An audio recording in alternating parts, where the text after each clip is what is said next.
Hello everyone, అందరు ఎలా ఉన్నారు? మీ అందరికీ ఎంతగానో నచ్చిన 30 మినిట్స్ సిరీస్తో మీ ముందరకు వచ్చేసాను. అందరూ మ్యాథ్స్ ఎగ్జామ్ బాగానే రాశారనుకుంటున్నాను. సో చాలాసార్లు మీరు అడిగారు the moment of the formation of Telangana state లెసన్ని మాకు షార్ట్ అండ్ స్వీట్గా చెప్పండి అని. సో ఈరోజు ఆన్ పీపుల్స్ డిమాండ్ డెమోక్రసీ కాబట్టి మీ కోరిక మేరకు ఈ లెసన్తో మీ ముందరకు వచ్చాను.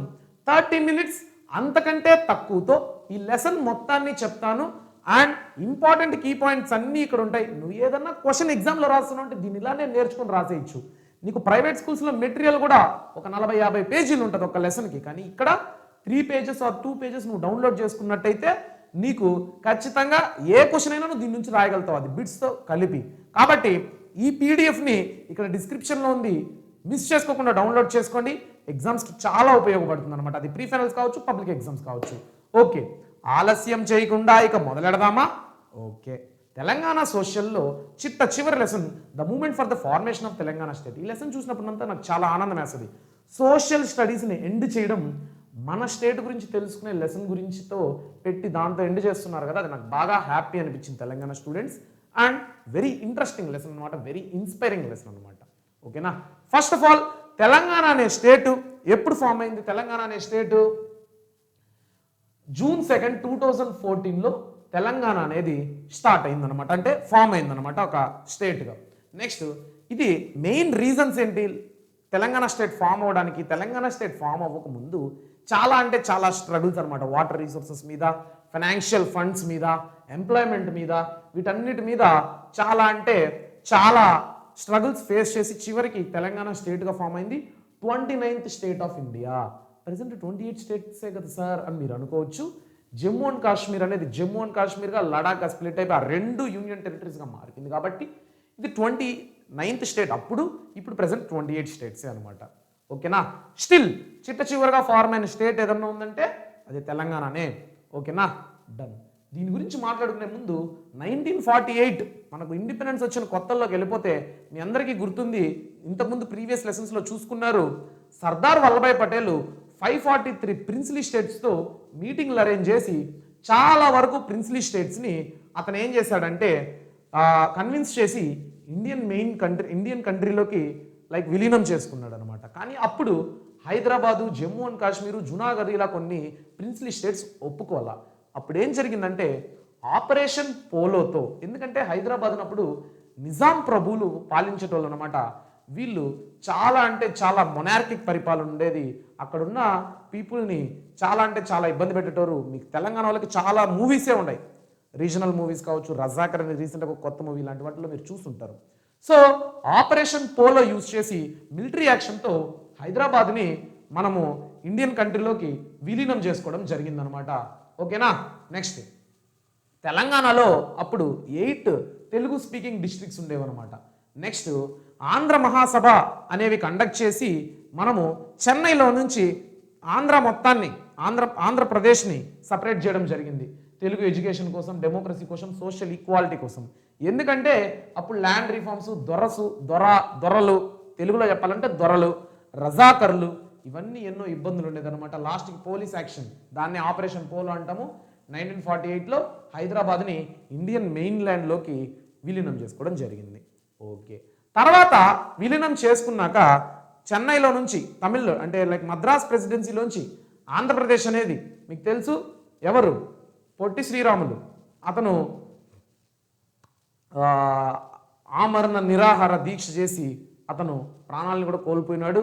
దాంతో మనకు ఆంధ్రప్రదేశ్ అనేది తెలుగు స్పీకింగ్ స్టేట్గా ఫామ్ అయింది. కాకపోతే దాంట్లో కూడా వైవిధ్యమైన లాంగ్వేజ్ తెలుగే, but it's different culture and language అనమాట. అదే తెలంగాణ భాష, తెలంగాణ పీపుల్ అనమాట. సో వాళ్ళు అప్పటి నుంచే ఆంధ్రప్రదేశ్ అనేది కూడా తెలంగాణగా ఆంధ్రప్రదేశ్గా డివైడ్ అవ్వాలని ఎప్పటి నుంచో, ఇప్పుడు కొత్తగా వారింది కాదు, అప్పటి నుంచే ఉందన్నమాట. సో ఈ అల్లర్లన్నీ ఆపడానికి వీళ్ళ మధ్య, ఆంధ్రప్రదేశ్కి తెలంగాణకి మధ్య కోఆర్డినేషన్ పొత్తు కుదర్చడానికి సెంట్రల్ గవర్నమెంట్ ఏం చేసిందంటే జెంటిల్మ్యాన్స్ అగ్రిమెంట్ అనేది తీసుకొచ్చిందనమాట. ఈ gentleman's agreement formation of Andhra Pradesh 1956లో జరిగింది.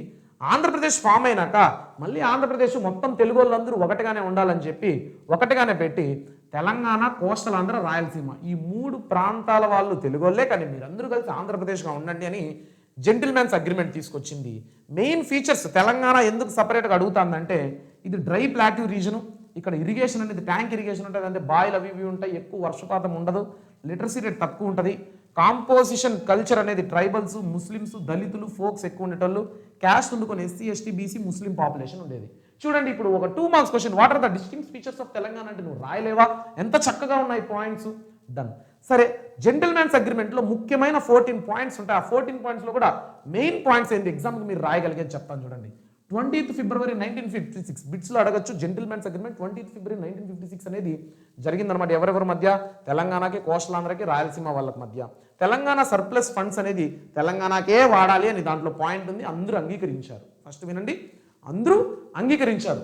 ఓకే, తెలంగాణ నుంచి వచ్చే రెవెన్యూ తెలంగాణకే వాడాలి, రీసోర్సెస్ అనేది తెలంగాణకే వాడాలనే పాయింట్ ఉంది, దాన్ని ఒప్పుకున్నారు ముగ్గురు, ఈ 3 ప్రాంతాల వాళ్ళు. ఎడ్యుకేషన్ సీట్స్ అనేది లోకల్స్కి రిజర్వ్ చేయాలి. ఇప్పుడు ఉస్మానియా యూనివర్సిటీ అని ఉంది, కాకతీయ యూనివర్సిటీ ఉంది, వీటన్నిటిలో ఎడ్యుకేషనల్ సీట్స్ రిజర్వింగ్ అనేది ఫస్ట్ తెలంగాణ వాళ్ళకే ప్రయారిటీ ఇవ్వాలి, తర్వాతే ఎవరికైనా అనేసి పాయింట్ కూడా ఒప్పుకున్నారు.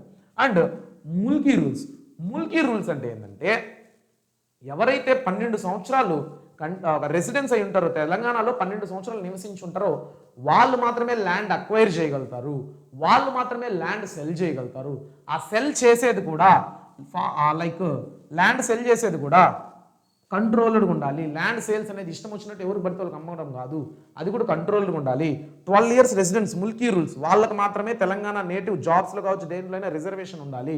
ఓకేనా. Next 40% of the ministry Telangana నుంచి ఉండాలి. వాళ్ళు పాపం 50% కూడా అడగల, 40% అడిగారు, దానికి కూడా ఒప్పుకున్నారు. వినండి, ఫస్ట్ ఒప్పుకున్నారు. డిప్యూటీ సీఎం అనేది తెలంగాణ నుంచి ఉంటే సీఎం అనేది ఆంధ్రప్రదేశ్ నుంచి ఉండాలి. ఒకవేళ సీఎం తెలంగాణ నుంచి అయితే డిప్యూటీ సీఎం ఆంధ్రప్రదేశ్ నుంచి అవ్వాలి, ఇట్లా వైస్ వర్సాగా ఉండాలి. దీన్ని కూడా ఒప్పుకున్నారు. Next Andhra Pradesh formed with Hyderabad yes capital, ఇవన్నిటిని ఒప్పుకున్నాక ఓకే, తెలుగు రాష్ట్రం మాకు ఫామ్ అవ్వడానికి ఓకే, ఆంధ్రప్రదేశ్ అనేది హైదరాబాద్ క్యాపిటల్తో ఫామ్ అయింది, తెలంగాణని state with in a state అంటే ఒక రాష్ట్రం లోపల ఇంకో రాష్ట్రంగా గుర్తింపబడింది అనమాట. ఇదంతా బాగానే ఉంది, కానీ ఎందుకు తెలంగాణ ఫామ్ అవ్వాలి మళ్ళీ అంత అల్లర్లు స్టార్ట్ అయినాయంటే ఈ జెంటిల్మెన్స్ అగ్రిమెంట్ అనేది ఫ్లాప్ అయిందనమాట. ఎవరు జెంటిల్మెన్స్ అగ్రిమెంట్ని ఫాలో అవ్వలేదు. సో 1969లో మళ్ళీ తెలంగాణ అజిటేషన్ అనేది మొదలైందనమాట. ఎందుకు? కాసెస్ ఏంటి చూడండి, ఎంత క్లారిటీగా కాసెస్ అని ఉందో. కాసెస్ ఏంటంటే non implementation of agreement, diversion of Telangana agreement funds. Non implement of agreement అంటే ఈ జెంటిల్మెన్స్ అగ్రిమెంట్ అనేది ఇంప్లిమెంట్ చేయాల. నెక్స్ట్ తెలంగాణ ఫండ్స్ని డైవర్ట్ చేసేస్తున్నారు, తెలంగాణ వాళ్ళకి వాడకుండా కోస్టల్ ఆంధ్రకి, రాయలసీమకు కూడా వాడేస్తున్నారు అనమాట. జాబ్ డిస్క్రిమినేషన్, జాబ్స్ తెలంగాణ వాళ్ళకే ఇవ్వాలని చెప్తే ఇక్కడుండే లోకల్ పీపుల్కి కాకుండా మెయిన్ ప్రయారిటీ కోస్టల్ ఆంధ్ర వాళ్ళకి, రాయలసీమ వాళ్ళకి ఇవ్వడం జరిగింది. ముల్కీ రూల్స్ని వైలేట్ చేశారు. 12 years రెసిడెన్స్ కాని వాళ్ళకి కూడా జాబ్లు వచ్చేస్తున్నాయి, 12 years రెసిడెన్స్ కాని వాళ్ళకి కూడా ఎడ్యుకేషన్లో సీట్స్ వచ్చేస్తున్నాయి, ల్యాండ్ అక్వైర్ చేసేస్తున్నారు. ఇవన్నీ కూడా వైలేషన్ ఆఫ్ జెంటిల్మెన్స్ అగ్రిమెంట్. దీని తర్వాత ఏం జరిగిందంటే ఈ కాసెస్ వల్ల ఉప్పొంగిపోయినది first students, Osmania university students అనేవాళ్ళు ముందుగా తెలంగాణ మూవ్మెంట్ని స్టార్ట్ చేశారు. మాకు ఇంకేం అగ్రిమెంట్లు వద్దు, వీ వాంట్ తెలంగాణ అని బరాబర్ మొదలెట్టినారు అనమాట. ఓకేనా. ప్రొటెస్ట్, స్ట్రైక్స్, ఫాస్ట్లు అంటే ప్రొటెస్ట్లు అంటే నిరసనలు, ర్యాలీలు, ఫాస్టింగ్లు అంటే నిరాహార దీక్షలు ఇలాంటివి చేశారనమాట. పోలీసులు ఫైరింగ్ కూడా చేశారు, చాలా మందిని కాల్ చేయడం కూడా జరిగింది. 370 మందికి పైగా స్టూడెంట్స్ చనిపోయినారనమాట ఈ తెలంగాణ మూమెంట్లో, ఈ ఎడ్యుటేషన్స్ వల్ల నిరసన చేసిన వాళ్ళల్లో. ఓకేనా. ఇలా ఉండగా వచ్చిన అవుట్కమ్ ఏంటంటే తెలంగాణ ప్రజా సమితి అనేది ఫామ్ అయిందనమాట. ఒక పార్టీ, ప్రజా సమితి పార్టీలాగా కాదు, ఒక ఆర్గనైజేషన్ లాగా ఫామ్ అయింది. సెంట్రల్ గవర్నమెంట్ ఒక 8-point ప్లాన్ని రిలీజ్ చేసిందనమాట. మూమెంట్ అనేది టెంపరీగా స్లో అయింది. ఎప్పుడైతే గవర్నమెంట్ తెలంగాణ ప్రజా సమితి అని ఫామ్ చేసి నెక్స్ట్ కొన్ని central government 8-point plan start చేసిందో ప్రజలు కొద్దిగా చల్లబడ్డారు, దీనివల్ల ఏమన్నా మనకు మంచి జరుగుతుందేమో అనేసి. కానీ తర్వాత ఏం జరిగింది, వీటికి ఆపోజిట్గా వీళ్ళని కంట్రోల్ చేయడానికి ఆంధ్ర పీపుల్ లేదు డివైడ్ అవ్వకూడదు, మనందరం అన్నదమ్ములం అక్క చెల్లెళ్ళం అనేసి ఇక్కడ జై ఆంధ్ర మూమెంట్, అక్కడ జై తెలంగాణ మూమెంట్కి జై ఆంధ్ర మూమెంట్ అనమాట. ఎవరిని తప్పుపట్టలేం. వీళ్ళు జై తెలంగాణ ఎందుకు అంటున్నారు, మాకు డిస్క్రిమినేషన్ జరుగుతుంది, మాకు సపరేట్ స్టేట్ చేస్తే మమ్మల్ని మేము పాలించుకుంటాము అని. వీళ్ళు ఎందుకు అంటున్నారు, మనందరం అన్నదమ్ములం అక్క చెల్లెళ్ళం అందరూ కలిసి ఉండాలని. So we are not here to judge who is perfect or correct, we are here to know the history. ఓకేనా. Done. So Jai Andhra moment అనేది 6-point ఫార్ములాతో 1973లో ముందుకు వచ్చింది. కౌంటర్ మూమెంట్ ఫ్రమ్ సీమాంధ్ర నుంచి కౌంటర్ మూమెంట్ అనమాట ఇది వీళ్ళకి. 6 పాయింట్ ఫార్ములాలో మెయిన్ పాయింట్స్ ఏంది?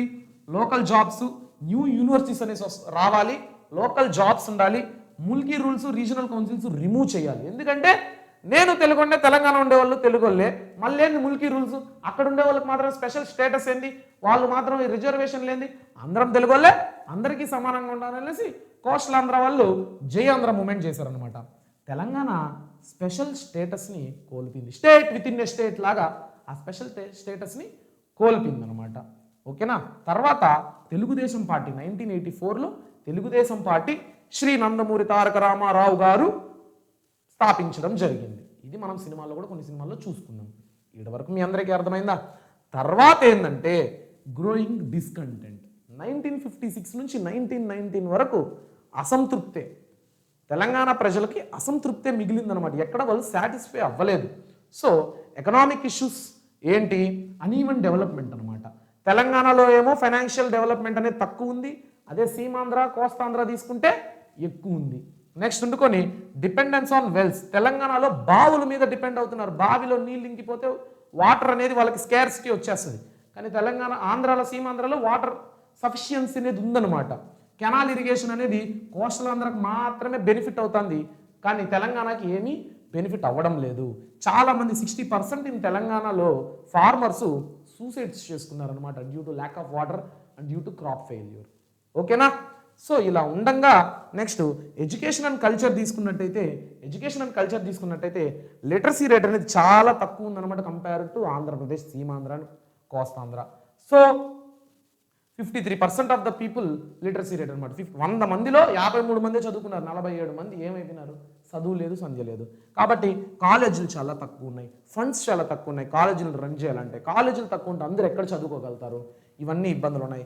తెలంగాణ కల్చర్ని ఇగ్నోర్ చేస్తుంది. ఇప్పుడు చూడండి, మనము ఎలాగైతే సంక్రాంతిని గ్రాండ్గా చేసుకుంటామో ఆంధ్ర వాళ్ళు, తెలంగాణ వాళ్ళు ఈ బోనాలు, సమ్మక్క సారక్క ఇలాంటివి, మేడారము జాతరలు తెలుసు కదా, వీటిని చాలా గ్రాండ్గా చేసుకుంటారు. వాటిని ఇగ్నోర్ చేయడం జరుగుతుందన్నమాట. వాటికి గవర్నమెంట్ సపోర్ట్ చేయడం తగ్గిందనమాట అప్పట్లో. ఇవన్నీ చూశారు. Films portrait Telangana people as backward. ప్రతి సినిమాల్లో తెలంగాణ పీపుల్ బ్యాక్వర్డ్ క్లాసు అని పోర్ట్రేట్ చేయడం జరిగింది అప్పట్లో వచ్చే సినిమాస్లో.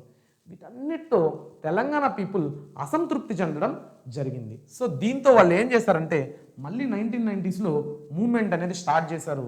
ఎందుకంటే అప్పుడు దేశం కొద్దిగా అన్స్టేబుల్గా ఉంది.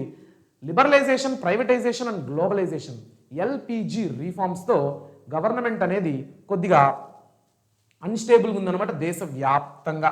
సో అప్పుడు ఏం జరిగిందంటే ఇంపాక్ట్ ఆఫ్ లిబరలైజేషన్, లిబరలైజేషన్ వల్ల ఇంపాక్ట్ పొందింది దేశం అంతా. అప్పుడు ఆంధ్ర కూడా. Next farmers and artisans distress అనమాట. వాళ్ళు అప్పుడే ఇది అదునుగా చూసుకొని, ఎందుకంటే farmers, artisans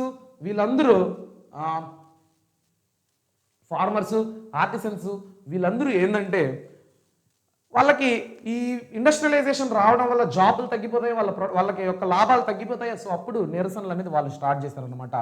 ground water depression అనేది అయ్యిందనమాట. గ్రౌండ్ వాటర్ డిప్రెషన్ కూడా ఒక అందుకు రీజన్ అయింది. అప్పుడు గ్రౌండ్ వాటర్ చాలా తగ్గిపోయింది తెలంగాణలో.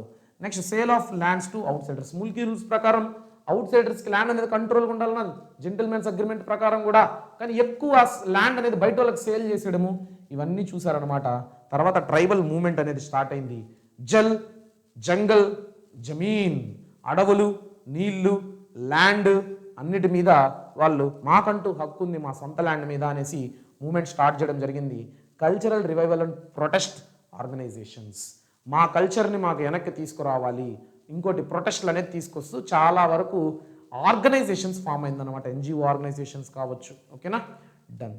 ఇలా ఉండంగా తర్వాత ఏం జరిగింది తెలంగాణ ఫామ్ అవడానికంటే మేజర్స్ ఒక చేంజ్, ఒక గ్రేట్ మూమెంట్ అనొచ్చు. దీంతో దానికి ముందు దాని తర్వాత అన్నట్టు మారింది ఏంటంటే ఫార్మేషన్ ఆఫ్ తెలంగాణ రాష్ట్ర సమితి. 2001లో ఈ పార్టీ ఫామ్ అయింది. దానికి లీడర్ ఎవరంటే KCR garu, K Chandrasekhar Rao, Kalvakuntla Chandrasekhar Rao. Innovation protest, ఆయన ప్రొటెస్ట్లు ఏంటంటే ఎలా ఉండేటువంటి, ఆయన అనుకున్న ఆ పార్టీ, ఈ టీఆర్ఎస్ పార్టీ యొక్క ప్రొటెస్ట్లు ఎలా ఉండేవంటే ధూమ్ధామ్స్, నెక్స్ట్ గర్జన్స్, పాదయాత్రలు, వంట వార్పు, మిలియన్ మార్చు, సకల జనుల సమ్మేళన, ఇలాంటివి ఏంటంటే ప్రజలందరూ ఇప్పుడు బార్బర్స్ అందరూ రోడ్డు మీదకి వచ్చి రోడ్డు మీదే బార్బింగ్ చేయడము. నెక్స్ట్ అందుకొని తబలా కొట్టేటోళ్ళు రోడ్డు మీదకి వచ్చి తబలా కొట్టడము, డ్యాన్స్ వేసే కళాకారులు వచ్చి రోడ్డు మీదకి వచ్చి డ్యాన్సులు వేయడము, ఒక్కొక్క సెట్ ఆఫ్ క్యాస్ట్ వాళ్ళు వాళ్ళ ఆర్గనైజేషన్స్గా ఫామ్ అయ్యి రోడ్ల మీదకి వచ్చి చేయడం. వంట వార్పు Telangana special cultural food, traditional food అన్నిటిని రోడ్ల మీదకి వచ్చి వాళ్ళు డిస్ప్లే చేసి చేయడము. ధూమ్ధామ్స్ మాస్ ర్యాలీస్ విత్ సాంగ్స్, డ్యాన్సులు, సౌండ్స్, ఓకేనా, ఇలా చాలా వరకు ఇన్నోవేటివ్ ప్రొటెస్ట్ తీసుకొని దేశం మొత్తం తెలంగాణ సైడ్ తొంగి చూసేటట్టుగా, ఆంధ్రప్రదేశ్లోని తెలంగాణ ప్రాంతాన్ని తొంగి చూసేటట్టుగా చేశారనమాట. ఇలా ఉండగా ఇంకోటి అగ్నికి ఆర్జం పోసినట్టు కేసీఆర్ ఫాస్టింగ్ అండ్ 2009 మూమెంట్. 2009లో కేసీఆర్ ఏం చేశారంటే ఆమరణ నిరాహార దీక్ష చేశాడనమాట. అంటే వాటర్ కూడా పట్టుకోకుండా. సో ఫాస్ట్ అనేది 29th నవంబర్ 2009 అనేది స్టార్ట్ అయింది. స్టూడెంట్స్ జాయింట్ యాక్షన్ కమిటీస్ అనేది చాలా వరకు ఫామ్ అయినాయి. ఒక్కొక్క క్యాస్ట్ వాళ్ళకి ఒక్కొక్క జాయింట్ యాక్షన్ కమిటీ ఉంది. అలానే స్టూడెంట్స్ అందరికీ జాయింట్ యాక్షన్ కమిటీ ఉంది. ఈ కమిటీస్లో ఏంటంటే గ్రూప్ ఆఫ్ పీపుల్ ఉంటారు, టీచర్స్ అందరూ ఒక యాక్షన్ కమిటీ అట్లా. So students joint action committee కూడా స్టూడెంట్స్ అనే వాళ్ళు ఫామ్ చేశారనమాట.